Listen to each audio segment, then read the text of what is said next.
Pagkagising ko nga sa umaga, unang-una ko nga nilinisan na nga ang aking lola. Matapos ko na nga siyang linisan at punasan sa buong katawan niya, pinalitan ko na nga rin siya ng kanyang diaper. Araw-araw po talaga ng pagkagising ko, ganyan po talaga ang unang-una kong ginagawa. Araw-araw ko rin po siya nililinisan at pinupunasan ng kanyang buong katawan, pati ang pagpalit ng kanyang mga damit. Ayoko rin pong bumaho at pumanghi ang lola ko. Tapos ko nga siya malinisan, kinuha ko na nga yung pandesal na pinabili ko kaninang umaga kay Pudra Kels. Agad-agad ko na nga rin binigay sa kanya ang tinapay para makapag-umagahan na siya. Sinimulan ko na nga ligpitin din yung mga wipes at tissue at diaper na pinagpalitan ko sa kanya kanina. Tapos ko na nga rin mairolyo at maligpit yung mga diaper at wipes, nilagay ko na nga rin sa isang plastic na maliit. Yun nga ang kabiling-bili na ng mudra kong maldita na ilagay nga sa plastic para hindi bumaw at mangamoy dito sa buong bahay. Tapon ko nga ng diaper na nanay, binaba ko na nga rin yung marumi niyang damit para mailagay sa basket. Bago ko nga hugasan itong bimpo na ginamit kong pampunas kanina sa lola ko, binuksan ko muna ang water dispenser. Mabuksan ko na ang water dispenser, inumpisan ko na ang hugasan ng bimpo na ginamit ko kanina, pampunas sa lola ko.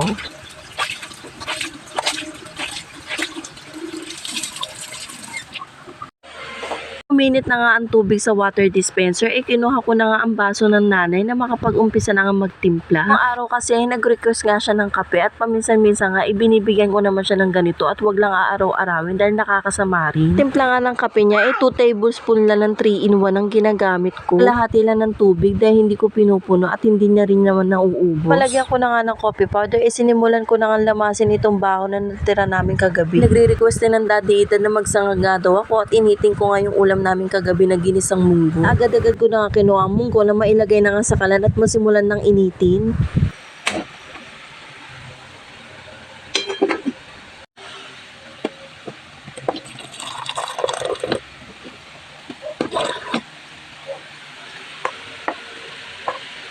Tapos ko na nga matimpla ang kape ng lola ko, kailangan ko muna itong palamigin bago ko ipainom sa kanya. Yung gabi nga, napag-iisipan namin na dali na nga sa ospital ng mudra kong maldita dahil hanggang ngayon hindi pa siya gumagaling at nahihirapan pa rin siya huminga. Natira nga pritong tilapia kagabi, initin ko na lang para dagdag ulam din namin ngayong pananghalian. Kumuha na nga ako na ilang pirasong bawang para makapagsimula na akong magsangag ng aming bahaw na kanin. Ito nga pala yung mga mamshi dito na pagka nagsasangagan ng kanin ay sinasama ang balat ng bawang para masyadong malasa at sumarap nga ang sinangag natin. Wala kasi yung may nakainan kami dati ng daddy Ethan na may mga nagtitinda ng mga almusal. Ang kanyang tinitindang sinangag nga ay may kasamang ang balat ng bawang. Nagustuhan ko nga ang pagkakaluto niya ng sinangag dahil masyadong ang lumasa ang bawang. Sa lalong lumasa yung bawang, tostado pa ang pagkakaluto niya kaya lalong sumarap. Simula yung nakain ko yun at natikman tuwing nagluluto ako ng sinangag ganun na nga rin ang ginagawa ko. Pagka ganun din ang pagkakaluto ko sa sinangag nagugustuhan din ng daddy Ethan at ang panganay kong anak. Malagay ko na nga ang kawali at napainit ko na nga ng mantika nagsimula na nga akong mag-isa ng bawang. Natapos nun inilagay ko na nga rin yung mga baho at nilagyan ko na nga rin ng kaunting asin. Yung po kasi pagka nagluluto ng sinangag medyo matabang nga. Nilalagyan ko pa rin ng kaunting asin para medyo may lasa naman. Matosta ko na nga at maluto ang sinangag. Bumalik na nga rin ako sa lola ko para tingnan siya kung ubos na yung kinakain niya. Makita ko na nga hindi pa rin siya tapos sa pagkain kaya hintayin ko muna siya matapos bago ko mapainom sa kanya yung kape na tinimpla ko kanina. Habang hinihintay ko ang lola ko na matapos sa kinakain niyang pandesal, nagsimula na nga akong magayat ng bawang sibuyas at upo. Kulang ko na nga balat-balatan yung upo na binili ko kagabi, kaya nga lang yung peeler namin ay palpak. Kaya nga nag-iisa lang ang peeler namin, pinagtyagaan ko na nga lang para mabalatan lang.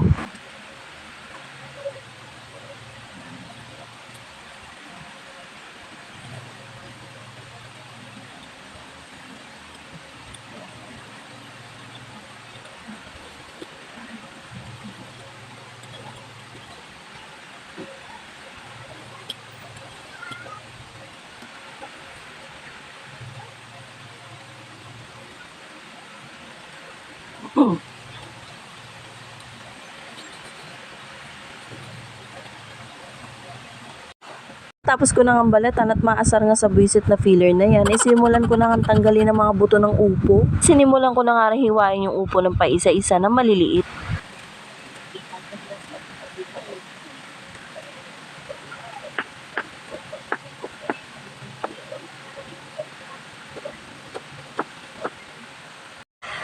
Pagkatapos ko na nga mahiwa na maliliit yung mga upo, inilabas ko na nga rin yung sardinas na isasahog ko. Piprito ko na nga rin itong mga daing na binigay sa akin ng Tito Henry ko yung nakaraang araw. Ipinapaprito rin sa akin ng Daddy Ethan ng tostado at mukhang naglilihinga. Mainit ko na nga ang pritong tilapia at natostada ko na nga ang daing. Sinimulan ko na nga magluto ng ginisang upo na may sardinas. Ito lang din ang luto sa upo na alam ko. May isang ginisa rin ang upo na may giniling. Dahil natapos ko na nga pong iluto ang aming pananghalian, hanggang dito na lang po muna ang aking vlog. Lang po, salamat!